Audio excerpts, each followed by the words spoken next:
Oh, wow. We got a dot coming. Wow, it's kind of like a TARDIS. Tony Xu is the co-founder and CEO of on-demand delivery giant DoorDash. He's grown the business from a Stanford side project into America's dominant food delivery platform, and is now pushing into everything from grocery to retail to autonomous vehicles and financial products for gig workers. Great. Cheers. Cheers. Good to see you. Good to see you too, John. As I think back to that era where you guys got started, what year was DoorDash founded? 2013. Okay. Yeah, as I think back to 2013 and those early days, the iPhone and the apps that were made possible by the iPhone was kind of the defining tech trend of the era. You know, Uber and Lyft and ride sharing, Instacart, you guys, all of the kind of magic wand apps that made your iPhone useful for bringing things to you and kind of manipulating the wider world. And loads of people were going after food delivery and way more than are around now. As you look back on that journey from, again, it was really kicked off by the iPhone, in my opinion. Not that there wasn't food delivery before the iPhone, right, but that really massively increased the market size. As you think about from then to today, why did you guys win? Well, the short answer is we got more customers than other people. Sure, but let's five whys here. Yeah, I mean, I think these are very tough things to study because many things are happening in the same moment. But I'll just talk about it, from the perspective of things that I think we got right. When you think about, something like restaurant delivery, you actually get judged on multiple dimensions as a service. We get judged on what restaurants we bring you, certainly whether it showed up on time, in the quality and condition you expect, how much did it cost, if we screwed up, what did we do about it? It's not one thing that you have to be good at, actually. It's all of the above. Unfortunately or fortunately, this is literally the game that we're playing where customers are judging us on all of these dimensions. I think getting that right better than anyone else, as measured by whether or not people are coming back to the app and using us even when we had no money to market to them or discount, offers to them, things like that, I think was the tell. Are you saying it was a very complex, multivariate, challenge even from early on, and you guys just embraced that complexity and said, okay, this is going to be super complex to get right, whereas maybe others took a bit more simplistic I view? think if I were to become overly reductionist and purely looked at it, that's what I like to do. from the product perspective, yes, because at the end of the day, any consumer product is judged very simply by its retention and its usage. Yeah. That's how you know whether you have a differentiated product. I think it's very easy to have differences in opinion about whose app do you like more, or whether or not certain apps look similar or different. At the end of the day, though, if our app is performing at a higher retention, much higher retention and frequency of use than others, that's how we know whether or not the things that we say actually are making a difference to customers. And so getting, I think, all of that right very, very early, and then building the systems to actually instrument that as well as to repeat that over and again, I think was very, very important in the development of the company. Do you think you guys were more focused on retention than others? I don't know if we're more focused. I mean, I could tell you though, one of the things that was happening, especially when you see a competitive fight, is you see everybody race towards it, right? Everybody is going to try to make offers, to customers, try to give discounts, try to give coupons, free this, free that. One of the things that we had looking backwards is we actually did not have a large budget. In fact, between 2016, 17, and 18, we barely were able to raise $1, relative to our peers. As a result of that, that made it a constraint. One of the constraints is, okay, you can grow, but you cannot spend in order to do it. So in order to do that, you effectively have to actually come up with ideas in the product to actually stand out and make a difference and have organic growth carry you. And then once we were able to, demonstrate to ourselves first that we had a product with higher retention, than other people and higher frequency, and then we were able to raise capital, then we actually made the decision to pedal to the metal and actually go and acquire customers because we had an unfair advantage. Were you more customer obsessed than others? I think it's very difficult, to measure us against, other people because, I didn't really work at those companies. But again, I really just, look at the early DoorDash crew and what were the things that we did that were very, useful. We all did deliveries. We all did customer support. We all made menus. We all sold restaurants. Yes. We all customer service restaurants. We all worked inside restaurants. And I think, at the end of the day, I think the term customer obsession can be fairly generic and Yes. vague and applied. And it really just goes to show what actions, Yes. actually demonstrate that. For us, some of the ones that came to mind, and frankly, the story that actually inspired the value in the first place was when our backs were against the wall and we had, I think, less than 2 weeks of cash runway. And we had a terrible night where every single order was late. This was a Stanford football game in 2013, and I had trouble raising the seed round. We made the decision to refund everyone. That cost us over 40% of the bank account. So when you have 2 weeks Oh my of runway, 40% of the bank You issued account. a refund that was 40% of your funds remaining? Yeah, maybe a little over that. And we baked everyone cookies, and delivered them at 5 a.m. before everybody woke up. Look, this was like maybe 100-ish customers or something like this. But Still. I think it's demonstrates, that this was a real value. And it's actually my test, really, which is what are the actions that are naturally occurring? What are the behaviors that are actually occurring inside of an organization? And then how do you actually articulate it versus, the inverse, which is you start with maybe some articulation and maybe some of the times it matches and other times it doesn't. And so I've always believed that, these cultural norms or behaviors are really 80% of what you've done. And I think that's the best way to actually, find what they are for your company. And we're the only platform today to take care of Dashers when there is, these increasing gas prices, and making sure that, we have their back and that we're actually trying to help them save $1.40 to $1.90 per gallon for Dashers.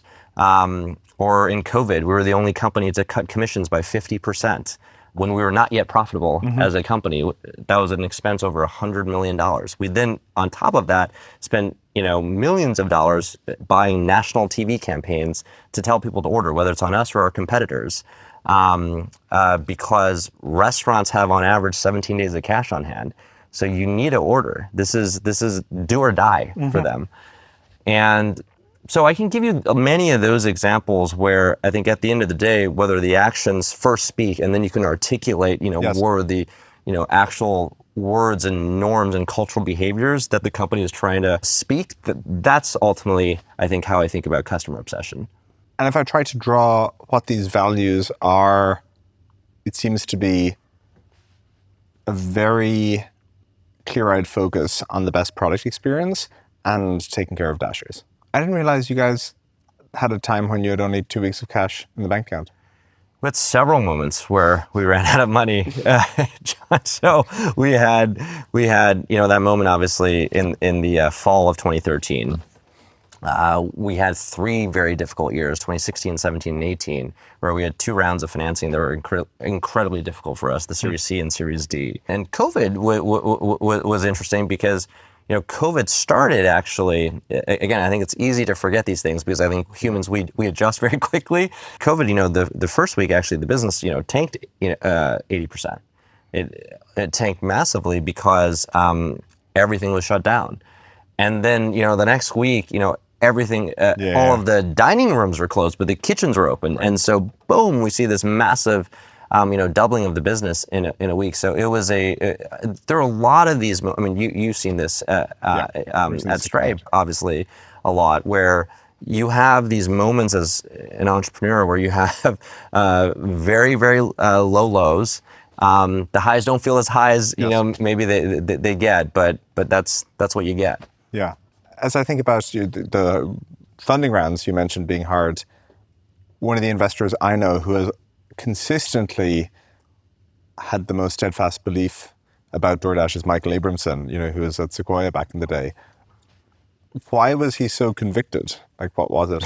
I think you're going to have him on the show. Okay, yeah, we will. To ask him. But I think Michael always had a fairly simplistic view of the company, where if 3 things worked, the business kind of works. It's actually when I met Michael, it actually reminded me a lot of our journey in Y Combinator, because I think in Y Combinator, I think we were just happy to be there, but a lot of people were really racing towards demo day, where the objective function was to raise as much money at the highest possible valuation. For us, actually, the objective function was answering 3 questions. It was, would consumers pay for this product, pay a premium for delivery? Would merchants actually work with us and pay us commission? And would Dashers partner with us for a wage that we could afford? And I think Michael had a very similar set of very simple questions about the company. And I think so long as those, dimensions looked right to him, he kept on investing. As in, he said, you have to do the math and work out that the economics of this business do work, and they do. Therefore, a more compelling product experience will win. Yeah, that he believed that if the unit economics were there, that we could secure enough Dashers. And, I think his, third comment was really that we can continue executing into the market opportunity, that things will work out. Yes. He turned out to be right. Yeah. Thinking more about this ecosystem, food delivery is very popular in the United States. It is even more popular in China. I feel like the experience of just being in a major Chinese city is one of seeing food delivery. You go to a restaurant and there's like mopeds everywhere. You're on the roads and there's just like wild flocks of mopeds everywhere delivering food. The apartment buildings and the office buildings have dedicated zones to streamline it. Yes. Why is food delivery so much bigger in China than it is in the US? Yeah, there are a few things. This is one where, I'm always on the one hand so impressed by how far ahead sometimes behavior is in markets like China. And then on the other hand, I have to remind myself, that there are differences and why you can't just, clone, some of these markets. Well, one of the first big differences is the eating out culture in China is very, very high and very, very affordable. Eating out in China is about as affordable as cooking, at home. And as a result, nobody cooks. And as a result, nobody cooks, exactly. And there are a lot of reasons for this, but and we can go super deep on retail history and grocery history in China. But anyways, but that's a huge phenomenon. I think second, because of labor market dynamics, both the availability as well as, the cost of labor in the Chinese market, that's allowed, a lot of these businesses to make this activity almost as affordable, as if you were to pick up, the orders yourself. I think third is that especially, it's not every city in China, but more and more, the Chinese, it started really with the eastern seaboard cities, where the density just allowed a very easy delivery kind of setup, almost like every city was like New York City. I think in America, we think New York City is very special. It has millions of people. In China, there are many dozens of cities over 1 million in population, and the population density is even perhaps higher than that of Manhattan. And now that's actually, morphed to the Western cities too. It's not just the Eastern Seaboard cities. If you actually study this over, a time series, whether it's the 80s to the 90s and certainly to today, because of how fast China is able to manufacture things, city plan things, deploy things. I mean, literally they can, build a train station in an entire day. Because they can do things like this, the market potential has really expanded, even as people moved now from Eastern Seaboard cities to other cities. So you're saying a big part of it is lower labor costs mean food delivery is quite inexpensive.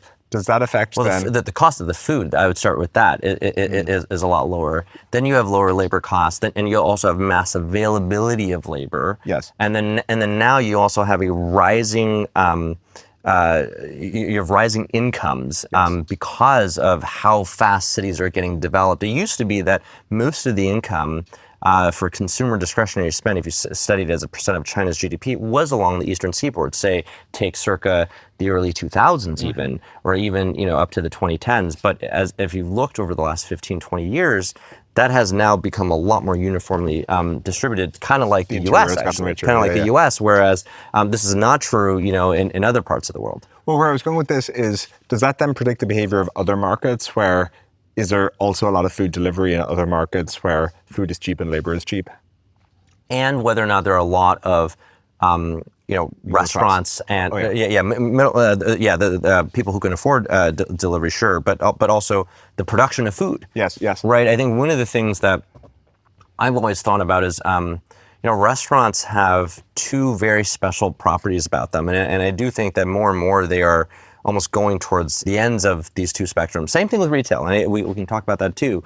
But restaurants, on one hand, I think are centers of hospitality, and it's incredible, like the level of attention to service they have, and I think that will never get replaced, by AI. That human to human connection. On the other hand, where technology and autonomous technology can make a difference is actually restaurants are almost like manufacturing production sites. Yes, they're a third space and a factory. Yes. All in one. Yeah. And so, and it's no different in retail. You have showrooms and warehouses, right? And so I think in the case of, back to your point around China has a lot of restaurants, over 7 million restaurants. Yep. Versus what we have here in the U.S. at about 1 million restaurants in comparison, for example. And so, and in China, you also have a very deeply capitalistic society in the sense that wherever there is opportunity, you're going to see lots of people go and fill that. It doesn't have to be a restaurant. It could be a kitchen. It could be coming up with different merchandising. If you're a restaurant, you can sell not just food, you can sell T-shirts, and you can sell hats, and you can sell, cookbooks. And I think there's a lot of that commercialism also in that industry in a way that is much more advanced than other countries. Yeah, restaurants are very hard businesses, and they're one of the most frequent, they're one of the most common businesses that people start, and yet they're incredibly sophisticated, even at a small scale. Yes, and they are also incredibly sought after. In fact, if you looked at, the census data in America now, and this is also true in China, but if you looked in America, in the last 60 years, I think there's only a couple years where the number of restaurants in the current year didn't exceed that in the previous year. And even though they're such difficult businesses, because of our love for food, for socializing, being with each other, and what a meal represents, and how it can connect different people, it's continues to grow. In fact, it's the number one type of establishment that malls and a lot of shopping centers want the most of. Talk to me about the trends in the restaurant industries these days. If I think about what people talk about, there's, dark kitchens. So that was more a few years ago, people were talking about dark kitchens. There's the fact that high-end restaurants can't make any money these days because no one drinks. There's maybe the emergence of new fast casual trends, but also some criticism of, the slop bowls and everything. But I don't know, that's just what people are, you're in it. So tell me what's actually going on in the restaurant industry. One of the most difficult things is how do you actually staff your restaurant? This is the number one challenge. This has always been the number one challenge. And I think, there's no easy ways around this, really. And I think because the cost of labor only goes in one direction, only goes up, restaurants are increasingly making this choice of, on the continuum of service to manufacturing, where do I want to sit on that spectrum? I think that is one very big, trend that more and more restaurants feel like they have to go towards the ends of the spectrum. Whereas before, you have a local restaurant that people were sitting and eating their dinner and also was fulfilling a few takeout orders. And you're saying that's becoming less common. Yes, because there's a lot more pressure in order to make sure that everyone, deservedly gets paid what is required to actually, work there, especially inside some of these city centers. So I think that's a perennial trend. I think a second perennial trend, and this is why I think people love restaurants, is there's the innovation in restaurants is a little bit different than innovation in, say, software, where the innovation in restaurants is just like different types of cuisines and food. And so you're always going to see the next type of restaurant. And I think this is, best shown in what I was saying earlier around the number of restaurants. The number of restaurants always grows. That's a perennial trend. That's something that is not changing, even though the types of maybe food is changing, or what's hot, what's not, that's changing. What's not changing is, the consumer's appetite for actually, these restaurants. I would say number 3 is restaurants are thinking about increasingly how to scale, and this takes on different forms. So, in the case of, some of these large brands, the big QSRs that you've heard of, which, represents almost 50 cents on the dollar of restaurant spend in a place like the US, they're thinking about, how do I take my economies of scale and just keep going, right? Because I have, that as kind of a big advantage. But you also see, smaller restaurants who are trying to figure out, how do I open up location number 2? And it's really difficult. It's actually really, really difficult in a lot of cities, even for the most popular restaurants, the hottest chefs in town, who you'd be shocked at how hard it is for them to, raise the capital for location number 2, or even get the permits to start construction on location number 2. And so I think that's another perennial trend that you see happening in the restaurant ecosystem. So those are the ones that I kind of think a lot about, which are, what are the things that are not changing, that are incredibly difficult, that if you can solve these big rocks, you can unlock even more, value. Now, I kind of like presented a lot of obstacles, but if you actually look at the totality of the data, you would see that the amount spent on restaurants for eating out has increased over the last 75 years every single year. It used to be that these are rough numbers, but in the 1950s, when the government was measuring this, we would spend in this country, in America, maybe 75 to 80 cents on the dollar on groceries versus restaurants. In present day, those numbers are almost reversed, where it's, almost 60 cents on the dollar on takeout and 40 cents on grocery. And that number has only kind of gone in these proportions or this direction. So even though it is so difficult to make it as a single restaurateur, especially when I think about like the days of washing dishes in my mom's restaurant, the totality of the industry continues to remain very strong, and they're moving in one direction. When you talk about permits, famously, a lot of cities do a bad job of, make it hard to open a restaurant. San Francisco, people have a lot of complaints. And one of the innovations that you see these days in restaurant culture is the food truck gardens and food truck collections. And I always find those kind of bittersweet, where often you have like really cool new concepts and stuff, but we have societally lost the ability to allow people to open restaurants, and therefore, we're reduced to a collection of food trucks in a, parking lot somewhere. Are permits getting better or worse? I think in general, kind of similar to building things, they've gotten largely worse on average, right? That doesn't mean there aren't cities who are green lighting and making it a lot easier. In fact, if you look at some of the fastest growing cities in the country, they tend to also be the fastest growing cities for restaurants. Not a shock, right? It's probably not San Francisco. So are like Phoenix and Austin and these places doing a good job of permits? Yeah, like if you look at places in Arizona, like the Tri-City area, Phoenix being one of them, Scottsdale and the Tempe area there. You look at the Tri-City area in Texas, near Austin, or you look at what's happening in Dallas and the Dallas Plano area. There's these pockets in fact, if you look at the country, a lot of this growth is happening in the south of the country. And that's been true for a couple of decades now. And they tend to be correlated, meaning if it's easy for me to build apartment units and to build just construction in general, it tends to be a bit easier to also get the licenses to open up a restaurant. That's good. That there's some bright spots amidst a nationwide, maybe negative trend when it comes to permitting? Yeah, look, I think when you're in any business, certainly the restaurant industry, or even our line of work, I would argue, you kind of have to be an optimist. Yes. You kind of have to see the silver lining on the way out of how to get there. But it's a slog. And I do think that one of the responsibilities we now have as a company, as we're a little bit bigger now, is to help on behalf, particularly of these small businesses, to represent them almost as a class. Yes. And actually, try to even the playing field a bit and make it a bit easier to actually be a small business. What do you argue for on behalf of small businesses? Like when you talk to someone in Washington, what are you saying? Well, one of the first ones is actually making it easier to actually open up, location number 2. Yep. And so permitting reform. Yeah. Permitting reform is one of those things that we certainly stand for. Making sure that labor laws are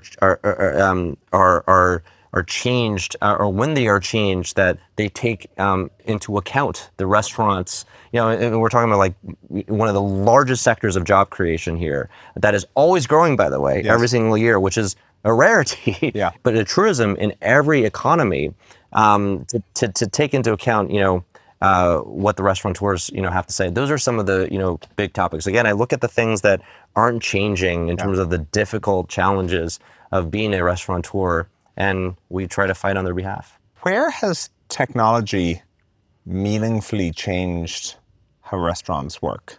Like a very visible example to people might be in fast casual restaurants, they have managed to change the labor equation, it seems. You might know the actual numbers because it's self-serve ordering and pick up at the counter and stuff like that. That's much more common than it was. And so you need fewer people for the same volume of orders, or you can run much more scale with the same number of people.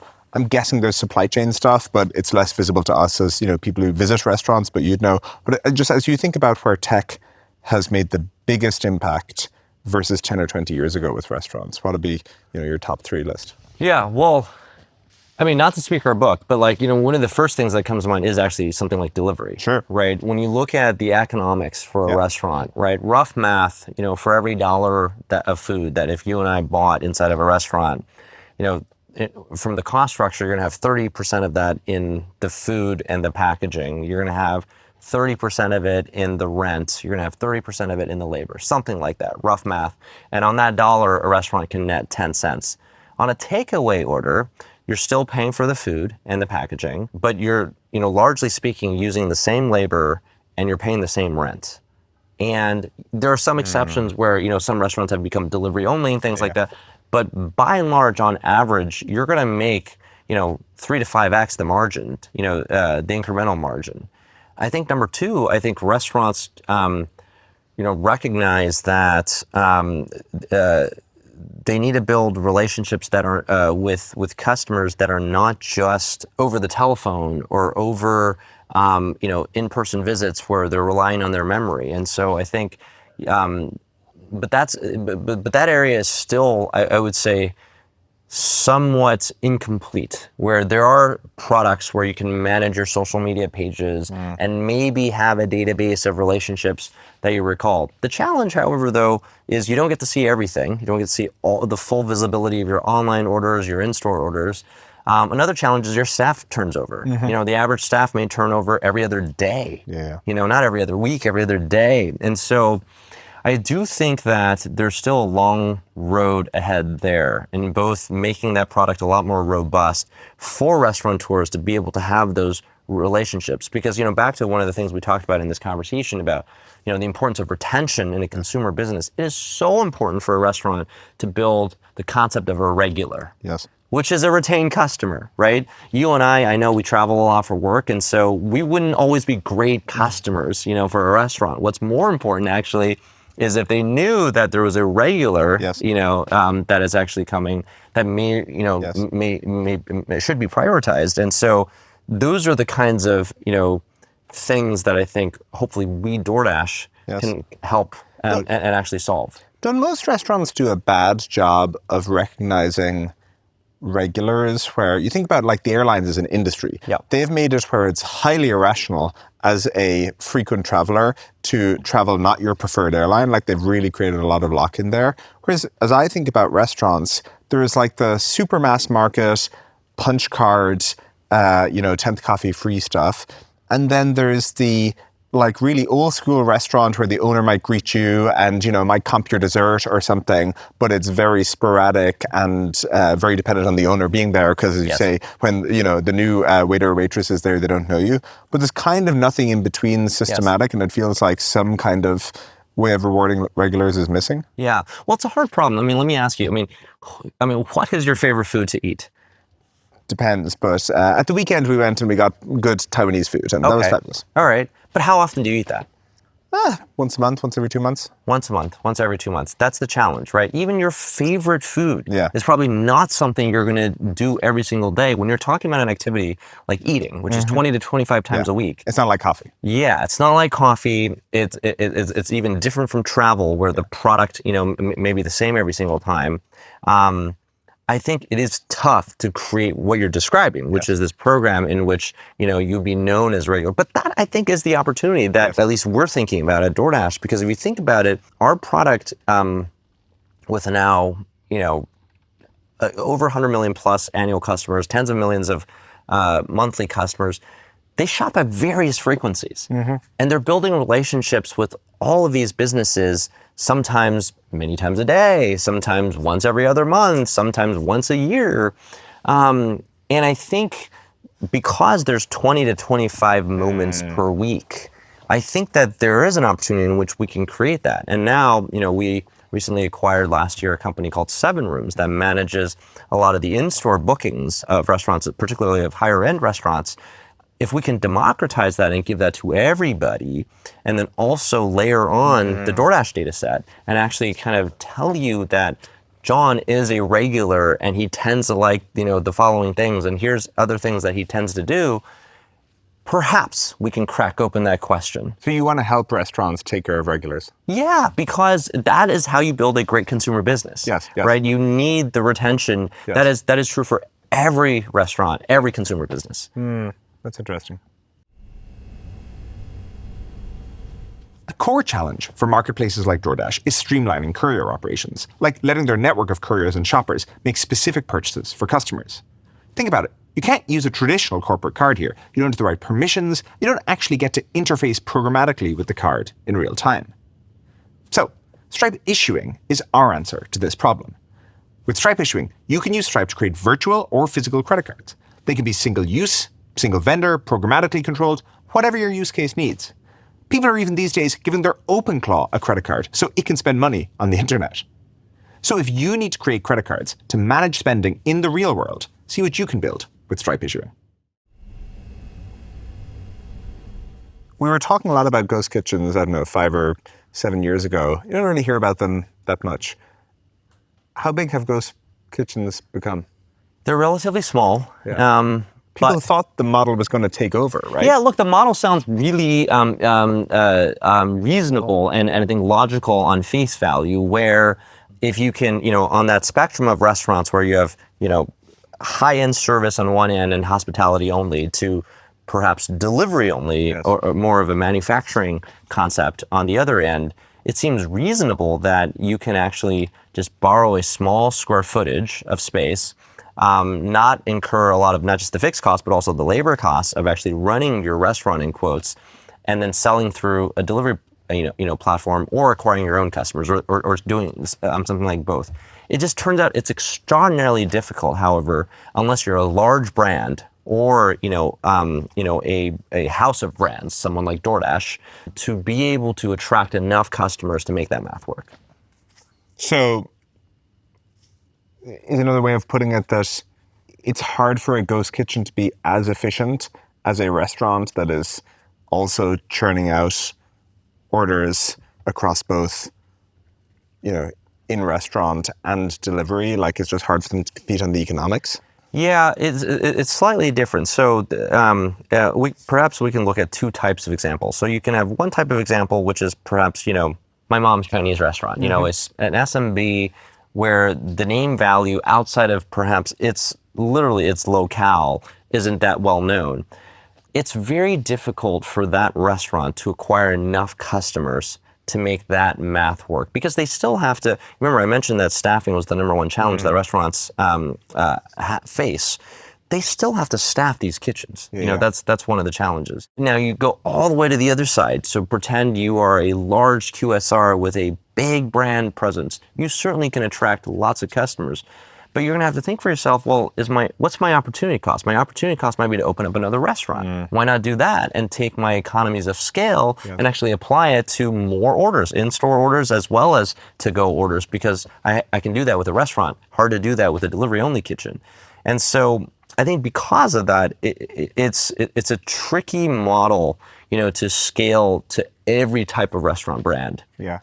I think people maybe thought that big chains were going to do it more, where you're right, like the billboard effect for an actual retail presence is hard to compete with, where like you get this very cheap customer acquisition from the fact that people know your name from the high street or maybe have been to you, and as a ghost kitchen, you need to make up for that awareness gap.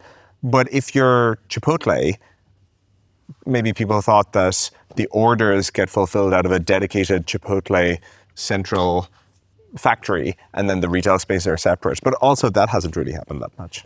That happens occasionally, right? And it's because I think these are not decisions that where we're accounting for all of the variables. One variable we're not accounting for is, well, what else could I do with the space? You have to remember, for businesses like Chipotle, who tend to identify real estate in fairly expensive areas, there's high opportunity cost of what you do with that space. Yes, you're right. One choice is to turn it into a kitchen or a delivery-only kitchen, and sometimes that happens.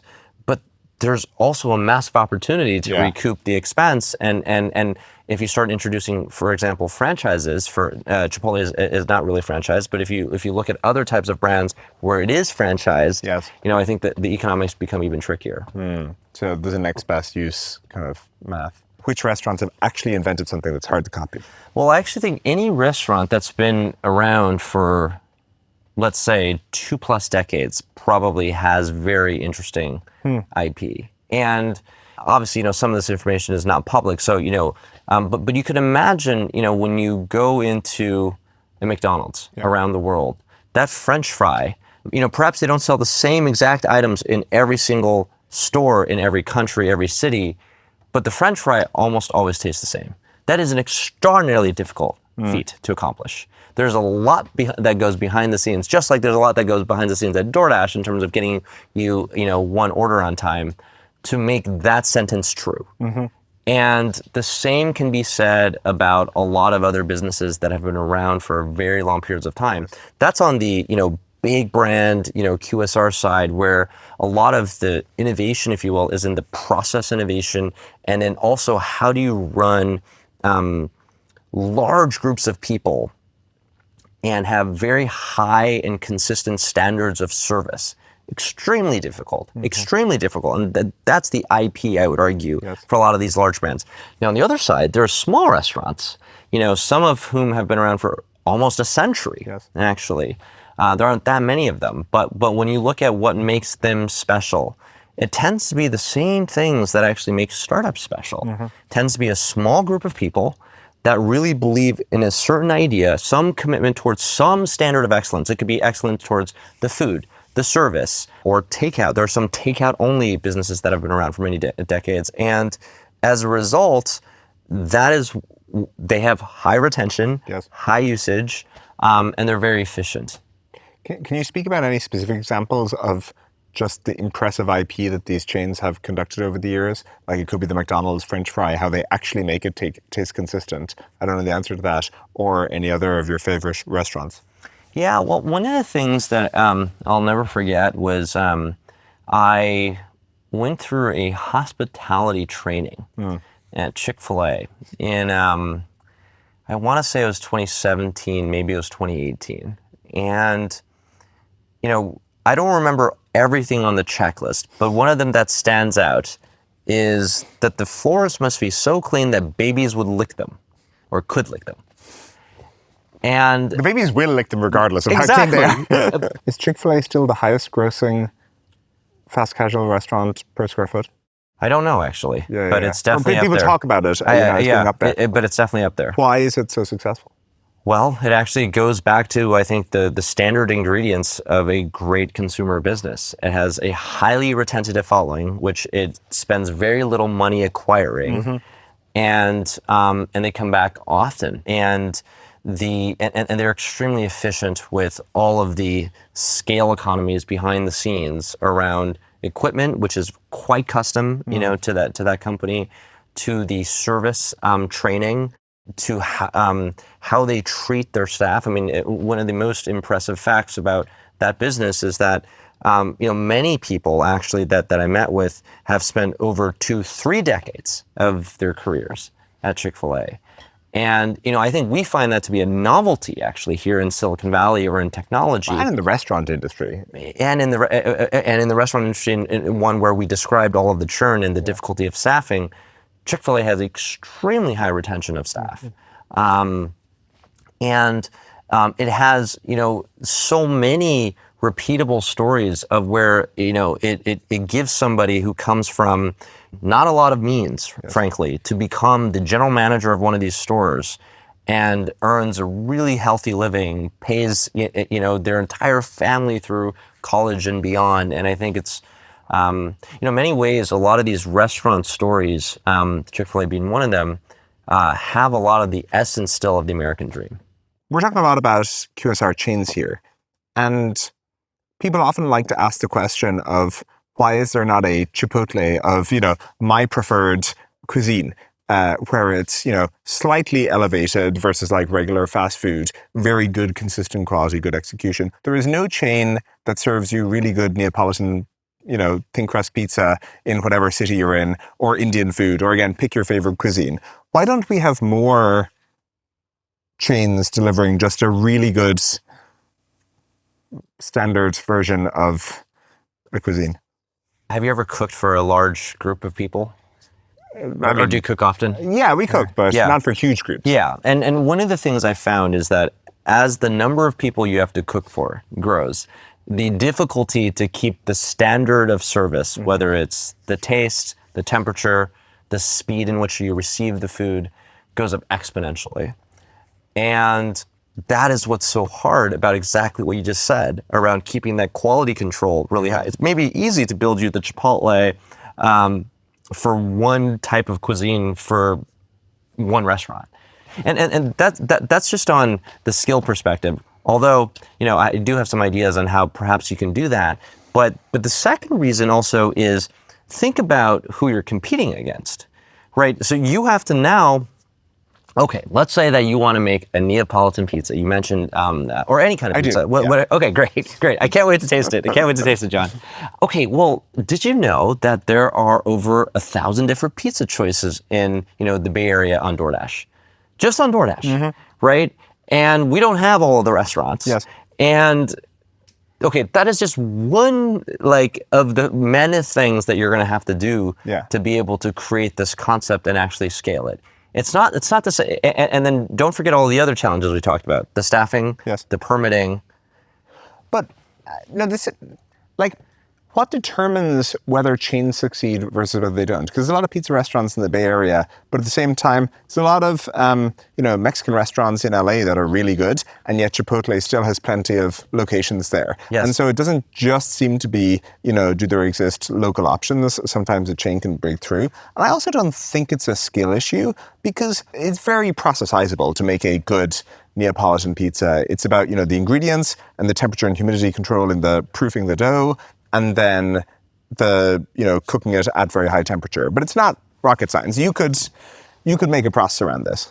Potentially, but I think the fact that there only exists so many of these accountable number of these brands who have actually scaled to the size that we're talking about, where they're ubiquitous, I think should be some evidence. It's harder than you think. That it's a lot harder than you think. And because of what I just said, there's a lot of process skills that you have to be extraordinarily good at. In fact, I remember we partnered with one brand where we launched this brand to great fanfare, and, sold, a lot of burgers actually on a weekend, testing this idea. Can you make a healthy tasting, burger if you put a brand name around it? The answer is yes, and the answer is really hard to retain any of those customers. Because it's too healthy? No, because half of the reviews said your burgers were great, and the other half said that they were inconsistent in quality. And it's because it's extremely difficult, that exponential challenge as you try to, grow scale and keep up the quality is very, very, very difficult. I mean, you have to get right the service. You have to get right the production. Yes. You have to get right the pricing, the packaging. There's lots of things you have to get right. So do you think reliability is the thing that people underestimate about the restaurant industry? Yes, or about a service like DoorDash. I think when you have high volumes of activity, I think keeping the reliability as reliable as the electricity we have or the water, inside of our buildings, that is extraordinarily difficult. Can we talk about the future of delivery and how you see it playing out in 10 years' time? There's a few different modalities being discussed. There's drone delivery, there's sidewalk robot delivery, and you guys have Dot. I'd love you to talk about Dot. I don't know how much you're doing in drones. Maybe you can talk about that too. Maybe there's autonomous vehicles, like autonomous cars. People don't talk about that much, but maybe in the suburbs, it would kind of work. just what we have at the moment? Just like, what's the mix in 10 years' time? Yeah, well, I think even before we go there, I think the first question might be what might be delivered, because I think that's actually still not that well understood. So today, yes, DoorDash is probably most known for food, potentially, now increasingly groceries and household items. But that is a fraction of the tens of millions of items inside every single city. One of the biggest things that, we're going to have to do before we can just fulfill the items, which is, what we'll get to, is where are the items and what are the items? There's tens of millions of items literally inside, these cities, whether it's in the US or different countries within Europe, other parts of the world. They're not cataloged. There's no structured data that you can scrape in order to figure that out. And I think that's going to be a long journey. Sometimes the inventory is not even close enough. And so you may have to house the inventory, so that you can actually bring those goods and even have the right. A lot of what I believe makes for great logistics is you need a great setup. Because if you're always trying to figure it out on the fly and you're pulling some magic trick out of thin air and you have to, be the hero, that is not a system. That is an exception. And I think great logistics or great reliability, they require building systems. And so, okay, you have the catalog, you got maybe the inventory close enough to where people live. Now we can talk about the fulfillment, right? But the entirety of that is what you have to build before we can get into the great technologies the staging and of what it is that you're delivering. Because if you don't know where to get the items, or if you can't get the right item, what difference does it make if you have the right vehicle? And you're talking about the fact that you don't actually know what's on a supermarket's shelves, where the fact that you have to actually be able to predict when the restaurant will have the stuff ready, all that kind of knowing what is ready to be delivered. Yeah. Or, take when the Cheeky Pint becomes an established bar and maybe DoorDash can deliver from one day. What's inside the Cheeky Pint? What's on the actual menu? What's off menu and actually you can order? These are complicated issues before we even get to the fulfillment of the actual items. And so, okay, then you can get to fulfillment, right? And I think that's one where we're still exploring. And to me, the most important question we always ask on any, frankly, technology, but certainly a technology like this, where there's long cycles of development, is what problem does it actually solve? Obviously, in the case of drones, you mentioned it can cover a lot of ground very quickly. So longer distance orders, that seems to be a great job for it to solve. In a busy high-rise area where you got short, dense, orders, which is the majority of these orders, maybe not the best, solution for such product, right? And this is actually what led us to the creation of Dot, which was when we started the autonomy project in 2019, we actually did not set out thinking that we needed to build anything, that we would, surely there would be someone We'll just who would pick the best one, and I'm sure we can buy some tech off the shelf. Yes, we were out there raising our hand, asking for a partner to the dance, so to speak, and someone, who could specialize in that, and we could specialize in the operations and things like this. And it turned out that, well, no one was that interested. A lot of people were interested in building robotaxis. A lot of it, and obviously we've seen that kind of come to fruition. A lot of people did build, to your point, sidewalk robots, but we found those to be too slow. So back to what problems are you solving? Because you got to remember, back to opportunity costs. Humans are very good at delivery, actually. It turns out we're also very good at driving too, and so the bar is actually a fairly high bar. It's not as simple as just saying, "Oh, we can make the technology, let it rip." And so then we said, "Well, okay, it has to be fast enough. It probably doesn't need to be the size of a car because cars aren't very good at parking inside these busy."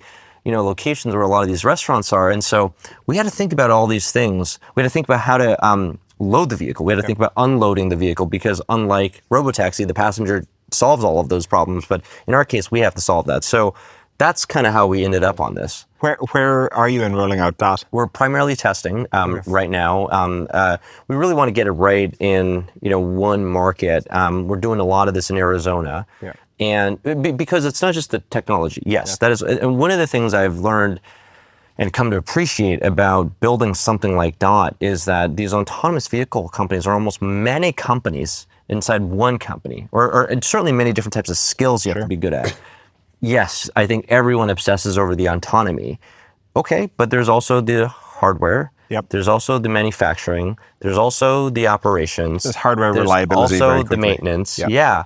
There is also the regulatory. Yeah. There are a lot of different components that you actually have to be good at. And then we can talk about the stack required to actually build, the inputs to some of these things. Like, for example, there's also understanding how do you procure supply when you have sometimes geopolitical tensions, or when you have supply chain disruptions. Where do you do assembly versus where do you do, construction?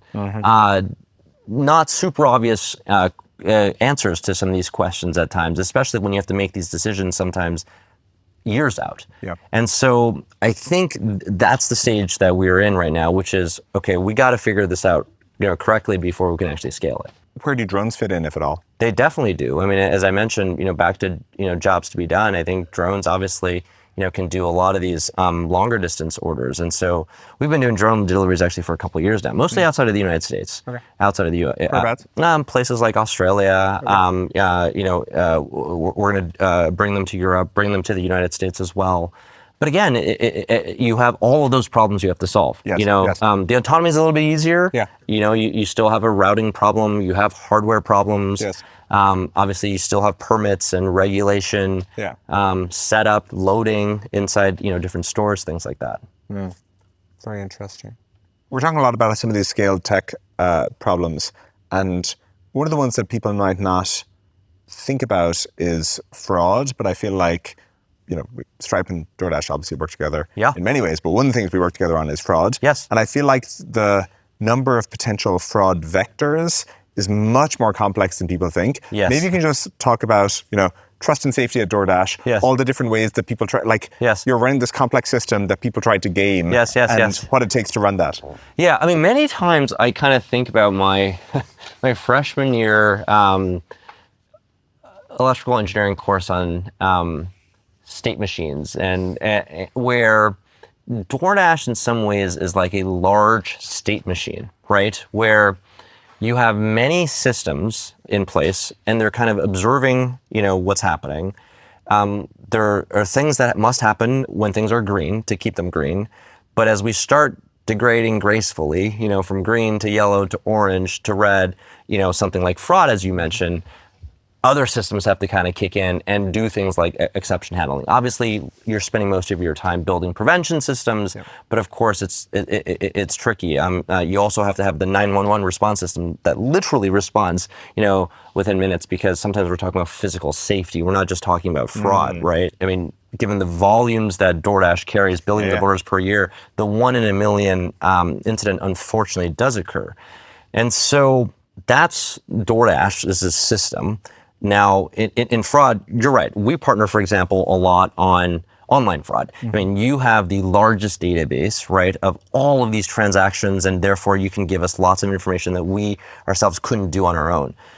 On the flip side, there's also offline fraud, which is very tricky, What do you to mean catch. by offline Okay, fraud? for example, let's say that a consumer suggested that an order was never dropped off.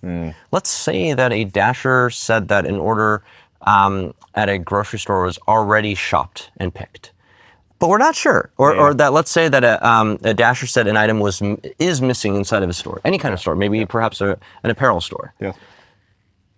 All of those, I would argue, have offline components that are difficult to verify. Yes. Right? This is, building the eval, if you will. Yes.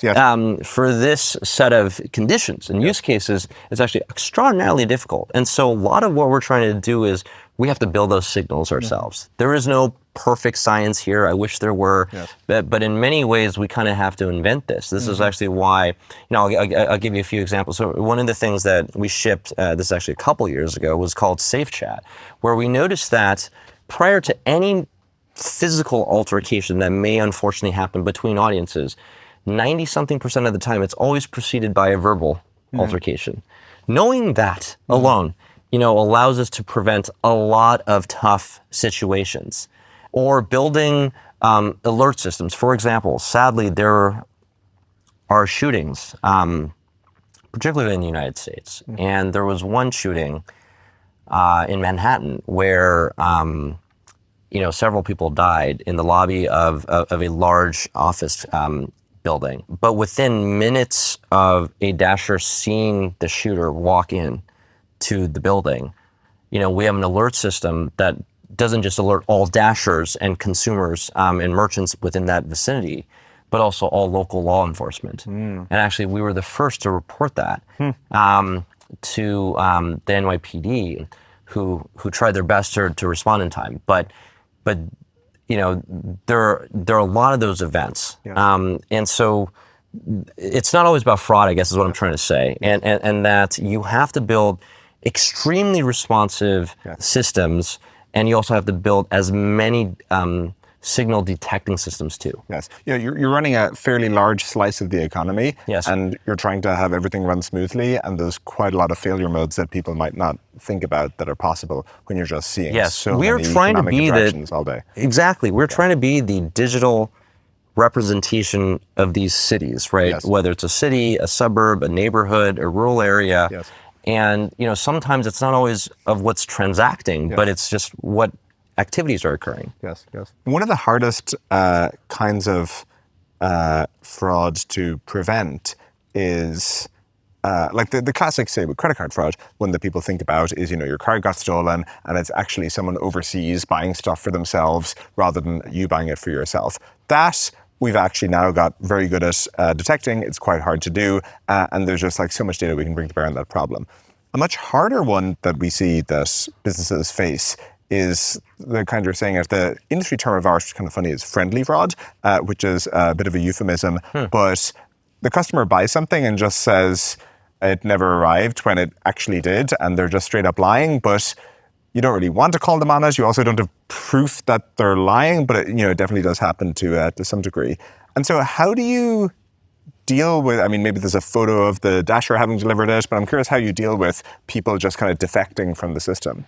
There's no one answer, as you know, with fraud, because as soon as you figure out how to, measure the risk and contain the risk, obviously the incentive for the fraudster goes towards the next axis of breaking it. Exactly. And so I don't think there's a perfect solution to the problems that you're describing. But you're right. A lot of this is about a lot of how you build systems, I think, where obviously the metric is around reliability and consistency and great customer outcomes.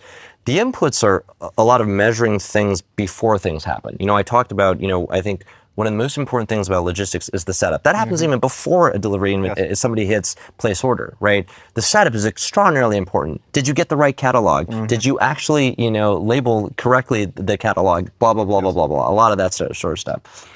Okay, now in the case that you're describing, we can track several things. We obviously can track what is happening with the Dasher. You mentioned some of these ideas, taking photos of receipts or orders being dropped off. We have our own mapping system, for example, that we built. Why do we build our own? Well, it's because we care much more than any third-party mapping system of exactly where the last 2 feet, forget 20 or 200 feet of some apartment unit door is, for example. And we know if we reliably deliver to that door and that we saw the pin actually hit exactly where, we have a little bit more fidelity on whether something was dropped off. We build profiles of customers, I'm sure you do too, of their behavior and what they tend to say. So there's lots of things that we're trying to do behind the scenes to build these signals to figure out what is the likelihood here of fraud. Yeah, makes a lot of sense. Tell me about DoorDash Tasks. DoorDash Tasks is something that we shipped recently where actually, it started with a project where we were trying to solve our own problem. So it started with trying to figure out where is every item, inside the city. And so we have millions of Dashers. And they're usually frequenting different types of stores. We know that consumers move around items a lot, which makes it extraordinarily difficult, for any store to track their own inventory. And so, Dashers sometimes are collecting this information, right? That was one of the problems that we were solving. Interestingly, while we were doing this, we started getting calls, actually, from, people you probably would expect, retailers and CPG companies who might be interested in this information. And then, especially as companies, I think it's well known at this point that a lot of the large LLM companies have been building lots of repositories of online information. Well, what about the offline information, to bolster, some of those models, or just to help some of these companies building robotics and things of the sort? Well, we said, oh, interesting. Well, okay, we're building a catalog for ourselves, but we ought to be able to help other people too. And if it's an opportunity to help Dashers earn more or give them more choices to earn more, great. Why not, build that solution? And so that's really the story of DoorDash Task, which started organically, probably a couple of years ago as we were solving our own problem. And, we started realizing that there may be other people who have similar And so it is tasks. a platform for having kind of fairly small tasks done. You can give the task to DoorDash and you guys go complete it, or kind of. Yeah. Do you get excited about an AR angle for DoorDash? Where are you one of the best use cases of the Meta glasses? Where you can get directions within the store and everything. Like you actually speed things up quite a bit rather than wandering around lost. I think we could be, but I think we definitely could be. But again, back to the question of asking, what problem does this solve? Right, Yes. the human is pretty good with their eyes. Yes. At some of this stuff. So the bar is pretty high. Yes. In order to do some of the things you're talking about. Yeah. As I just kind of think through AI applications for DoorDash, one thing I'm struck by is that the LLMs are pretty good recommenders just by tossing things into context. You don't need to train a custom model, but I don't know if you've ever tried for book recommendations or TV recommendations. You just tell it a bunch of the stuff you like already. Restaurant recommendations, it's here are 15 restaurants we like to go to. Give us other recommendations and it'll do a really nice job. And yet within products, if I open DoorDash, it's kind of the same categories and things like that. And it's less personalized to me than if I took my DoorDash history and put it into an LLM. Isn't that, so shouldn't we be somehow using the fact that LLMs are pretty good recommenders within products? It's not just DoorDash, it's every product I use. It feels like those recommender capabilities are underutilized. No, I think you're definitely right that there's an opportunity here where there's almost the traditional school of thought, which is to use the information that you have, right, and you build the best personalized models that you can. And one of the things that LLMs obviously does is it kind of throws efficiency out of the wall, right from the wall, and it kind of throws as much compute towards it. And interestingly enough, one of the things that spits out, when you put in enough tokens and have big enough context windows, is you're right. It has actually better models because it's just using much larger, data sets. Yes. And it's a world model. And it's a world, exactly. And so I do think there's an opportunity in what you're saying, which is that, products like DoorDash, like consumer products, will definitely, have their own ordering agents. And I think we're all trying to figure out what is that right modality, right? Because it's not obvious to me that everything's going to be done through text. We don't buy things through text. Yes. And we don't always get inspired through text either. And so I think it's something that we're all figuring out. What else are you excited about these days from a product point of view? What's a new part of the product that is close to your heart, or where do you want to take things? Well, we have a few missions, right, that we're on, and we talked about several of them, I think, in this conversation. One of them is we got to bring you everything inside the city, and we're a long, long, long ways from that. Yeah. We can go super deep on restaurants and food, but as you start going into category N+1, we are just a smaller and smaller and smaller drop in the ocean, so we got a lot of work to do. Mm-hmm. The second mission, obviously, is we also want all of the businesses that we support to have their own software. DoorDash's goal is not just to grow your business by sending you customers. We also want you to learn how to do it on your own. And that's why, we have products like DoorDash Drive or Storefront or 7 Rooms, which are really B2B products, which is probably why consumers don't think of us for them, and help you build your own omnichannel business. We have a mission in which we want to actually bring you inside stores. That's actually something that, we're trying to do. Right. And we started that, about a year ago. I mentioned earlier that one of the perennial challenges or trends for restaurants is how do you grow your own brand? Well, if we can also help you with that, both by helping build for you a CRM of a 360 view of guests, where we can also send you customers inside stores, we'd love to do that. We're starting with restaurants with 2 products. One is called Going Out, the other is Reservations. That's a big mission that we're on.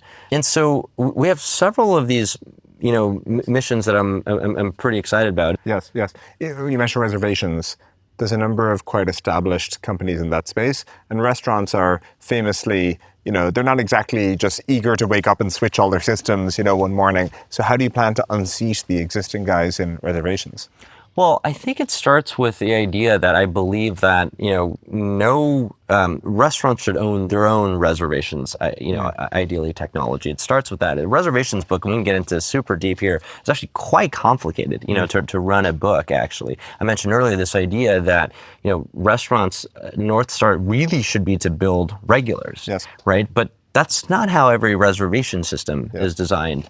And so I actually think the most important thing is that restaurants can have reservations on any platform, actually. That's actually what I believe. And so, that's one of the main, premises behind, 7 Rooms too. It's that it's agnostic, to who generates the demand for you. What it's trying to do is to make sure that it achieves your objective function. It may be to grow profits, 1 year. It may be to grow locations the next year. Maybe to get a certain type of customer the next year, so on and so forth. And so I think it starts by building what's best for the merchant.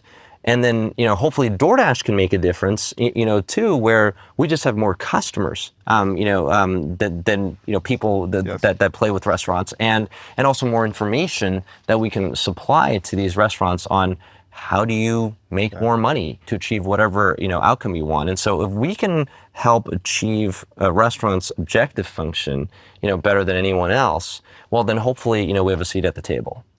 Tock in reservations, they carved out a successful niche in high-end reservations. And I think about one of the beliefs that informed their product most strongly was that no-shows are terrible for restaurants, and a restaurant reservation should be like a flight reservation, where you don't just get to decide you're not going to go to the restaurant. You put a little deposit. Yeah, exactly. You put a little deposit down. Do you subscribe to that philosophy? Do you think it's maybe less relevant? Like, again, they were really dealing with very high-end restaurants. Do you think it's less relevant for regular restaurants? I'm just curious what you think of that viewpoint, that we're doing reservations all wrong, was, I think, kind of one of the founding insights of Tock. I think it makes a ton of sense. The implementation of the idea is what's difficult, right? And, restaurants that have very limited seating and very long seatings, the opportunity cost for a cancellation is very high. Versus a restaurant that may have infinite production capacity, if you will. So I think the implementation idea, I think the implementation of the idea is what matters, but I think the idea itself makes a ton of sense. How do you, with reservations, plan to ensure that people aren't kind of no-showing to restaurants? Well, we're working on that problem right now, but I don't think there is, one thing. I think the first thing is we have to help you find reservations that you want to go to. Yes. I think there's a lot of room left in the space to innovate there. I don't think there's been that much, innovation in that area. So discovery is almost a bigger problem. I think discovery is very difficult. I mean, if, how do you find out about restaurants today? I'm curious. My wife finds them on Instagram. Yeah. Okay. Yeah. Yeah, and I think that's right, because there are so many different sources now. Instagram is one. I'm sure other social channels are another. LLMs you mentioned earlier about throwing things in there and getting something out. Yeah. Friends, I'm sure. I think it's really difficult still. When I think about no matter the sources of input, most restaurants still struggle generating their own demand. Yeah. And so I think that's so long as that's true, I think that we have a shot at making a difference. Yes. You talked about your European expansion. You just acquired Deliveroo. In what ways are the Deliveroo and DoorDash businesses different? Well, fundamentally, they're more of the same. I started with that actually. Hence the acquisition. Instead of but.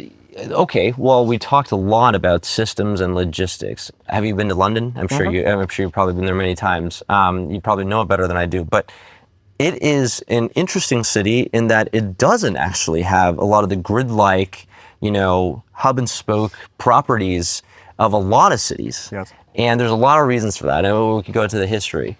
It's mostly age, but yes. Yeah, but well, no, there are other cities that were actually designed differently in other parts of Europe. Actually, we can get into other countries and cities, but like age is one of them. Obviously, it's not meant to be a city where you drive a lot of vehicles. No vehicle is advantaged. But I think it's older than even a lot of other European cities. It is. Even as European cities go, London is really old. Yes, and as a result, that alone makes the logistics problem very, very different. And the logistics, not just the algorithm, which I think is just one part of the system, but the signals that you'd want to collect are very, very different. Vehicles are very different. We predominantly are non-autos in the city of London, which is very different in the States, as an example. That's very different. The regulatory setup is different. It has parts that rhyme with the U.S., but as you well know, each country is slightly different. Even though I guess the U.K. is not under the EU, but even within the EU, each country kind of has their own local version of regulation. That's very, very different. This probably better than anyone in the world. Payment processing is very different. There are many more card types in parts of Europe than say in the U.S. So industry dynamics on retail are very different. In the U.S., we have a fragmented retail industry has a lot of different players. That's more concentrated in the UK? In the UK, in Germany, in France, and a lot of European countries, actually, this is more the norm than the exception. Whereas in the US, you have maybe hundreds of different big brands that are strong in certain regions, but in Europe, that's less true. Those are some of the immediate differences that come to mind. A mystery to me is why the pharmacies are so much better in the UK versus the US. You go into a Boots versus you go into a CVS or Walgreens, and it's like night and day. Yeah, well, one of the things I would say, just as a standard matter, is because of the concentration, it's really concentrated by category. Pharmacies could be a category, certain apparel can be another category, et cetera, et cetera. And this is true in Australia. This is true in Germany. The standards are higher for and they're more consistent of that service. But where in the U.S., when you have tens of thousands of supermarkets, hundreds of big brands, it's different. It's different, and then if you look even more upper funnel, say CPG, there's a lot more CPGs, in the U.S. market that are competing than say in some of these other countries, which make things like inventory management, the SKU count, the size of the stores, all of that, therefore is different. Yeah. You referenced some of the stuff we're doing together.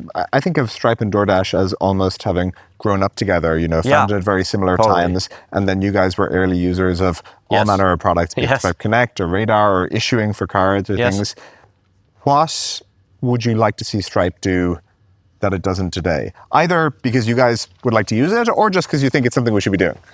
I've been giving you all my silly product suggestions. This is where you get to turn the tables and give me yours. I would always start with what our teams would say. So probably the first piece of advice always is, what problems are you solving, for us, right? Because I think especially as companies grow in size, success, variety of products, I think there's a natural temptation to start imposing what the companies want to do or want to solve or want to sell versus say, what problem does it solve for the customer? So, I am sure, one of the things that, could be true is making sure that you're solving our top problems. Versus just introducing, the range of products. Yeah, the next thing. That's probably, one thing that we probably both share as advice for one another. Oh, wow. We got Dot coming. Oh, awesome. So this is Dot? This is Dot. Well, there you go. Wow, it's kind of like a TARDIS. It's very cute, but I can't believe that we actually have Dot with us today. And it was traveling backwards, but here you go. So you can see it there. The LED screen is for the delivery. Yeah, the LED. Yeah, exactly. Where we can send different messages. We can even give messages through the eyes. Actually, we thought a lot about the eye contact. Between Dot and a human. You see, part of the sensing stack there in terms of the cameras, the lidar up there. This is a lot bigger than I expected. It's like a small car, not a big robot.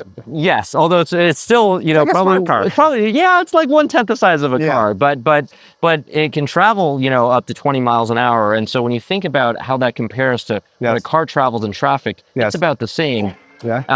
And Oh wow. this is how we load it up. And we got you some non-alcoholic Guinnesses. We got Have you some. had potatoes? I actually have not had Ireland's potatoes. preferred here. Okay. Have some of those. These are the chips? These are the potato chips. Yeah, Okay. yeah. Very good. That's cool. That's awesome. But yeah, but the compartment is totally custom and modular, which means that, you know, depending on your needs or what we want to fit, whether it's heating units, cooling units, Yep. you know, all of that can be configurable as well as, you know, built modularly. But yeah, this is Dot. Where will this first be most useful? There are a lot of deliveries where you can think of almost suburban-like environments where the deliveries are probably under 5 miles. Yeah. And there's some challenge for a dasher. For example, parking, we talked a lot about earlier. So it's just literally suburbs is like a great place first? Yeah, and then I think certain city centers, you know, depending on the actual area though, right? And so there's just a lot of, those are the two types that we're thinking about, you know, Yes. distance and the types of, you know, one of the coolest things that we're actually building in Dot that's actually, you know, not physical is what we're calling our autonomous, you know, development platform, which is basically, you know, the algorithm that talks about which orders goes to which type of vehicles, right? So Dot, for example, obviously can also travel mixed routes with, you know, humans, right? For example, if it's a longer distance delivery, but there is a part of that journey where Dot is more advantaged, say parking. Yeah. It can do the first leg, you know, of the order. And so thinking First leg and then hand it off to a dasher. and so thinking carefully Can you go about on the roads? yes. Okay. And so thinking And the sidewalks too. and the sidewalk and the bike lane. And so it's the only vehicle in the world that does that. And so thinking carefully about the handoffs is very, very important to actually making autonomy work, because this is very different from robotaxis, where obviously, you know, a passenger can solve a lot of these, you know, quote unquote edge cases, but we actually have to think about all of it. Yes. But I actually had no idea. This is cool to see Doc here. How far can it go on a single charge? Or how many deliveries really is it? designed Yeah, for? I mean, it could do hundreds. I mean, like Oh, but- really? Yeah, it really, but you know, we probably wouldn't test it to failure, so to speak. And so, you know, a lot of this is making sure, how do you actually build, we talked about one of the skills you have to do in building autonomous vehicles is you have to build it ready for mass manufacturing. Yep. And so you also have to build it, you know, for easy operations. Yep. So the swapping in and out of the right vehicle parts is very important. And where the battery? Like all the bases batteries, basically? Yeah, exactly. Yep. And so, so there's some compute in there, there's some batteries in there, there's some more sensors. But yeah, And the autonomy is all local yeah, on the device. there's a lot of other things that we're gonna have to keep doing to, you know, test Dot in different types of weather. And This is those much more types of- sophisticated sensor stack than I expected. Well, if you're traveling the road and you're going up to 20 miles an hour, I guess you there's some need it. there's some physical parameters that you're solving for, which is what guides, you know, the development of the actual stack. Yeah. But you're right in saying that Just this- when you see it, it's kind of surprising. It's not a baby sensor stack. It's not like a baby real scissors sensor thing. stack. Okay, yeah. Well, yeah. Well, I mean, I guess, you know, we're not trying to build any particular technology. We're just trying to make it work. Is the fan the fridge or the compute? The compute, but you know, there's a lot of different versions that we're working right now, both in terms of what the temperature settings could be internally, what the heating systems are, you know, and making sure that we don't overheat. There's some interesting braking systems that we're building as well too in Dot, but So yeah, why are there's the a lot- braking systems interesting? Well, you know, a lot of the question is like, what types of brake are you going to make, you know, that make sure that at different speeds or in different types of weather that you can actually make sure that you stop on a dime, especially if you're not going just on the road. For example, if you're going on the sidewalk, or when you're making a turn. You need to be able to stop much more suddenly. Yes, basically. or if you're, because if you're going to move from, say, the bike lane into the sidewalk, or any sort of, quick turn like that, those are the types of things that are more sensitive. Doss, you're dismissed. You did great. See you, Dot. Good robot. That's so cool. These are really good, by the way. They're good, I've right? never had Tato. Yeah, there you go. Wait, you're saying this is like... This is Ireland's. Is this like the This is Ireland's Lay's potato chips chips. or no? Yeah, it's the Lay's chips of Ireland. Okay, so Delicious.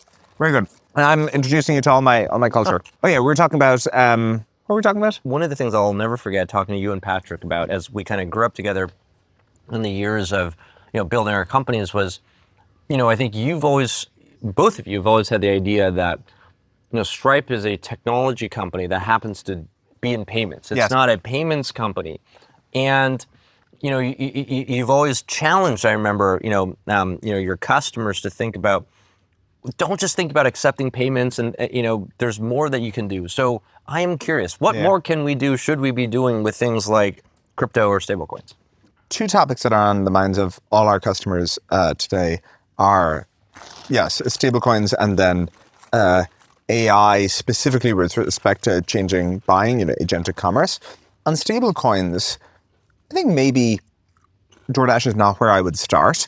Two places that we're seeing tons of interesting stuff is one, any kind of cross-border use case where if you want to send money to 100 countries, it's already the case that stablecoins is a much better way to do that than anything else. And that's where we're seeing a ton of adoption, where just that long tail coverage, and they really work for that. The second, and this is where Tempo, our new initiative that you guys were nice enough to work with us on, is coming in, is very scalable crypto payments.